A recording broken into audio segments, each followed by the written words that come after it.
Harga cabai di pasar tradisional di Kota Palembang mulai merangkak naik.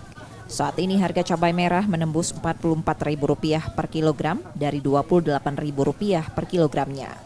Cabai rawit mengalami kenaikan yang biasanya Rp40.000 per kilogram, kini menjadi Rp50.000 per kilogramnya. Kenaikan harga ini diprediksi karena jelang Ramadan, meski stok cabai yang ada masih mencukupi.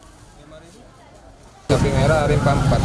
Kalau untuk harga normal besok 22, 28. Kalau itu sekarang bisa bertambah gitu. Tapi kalau kemarin kan 52 nih.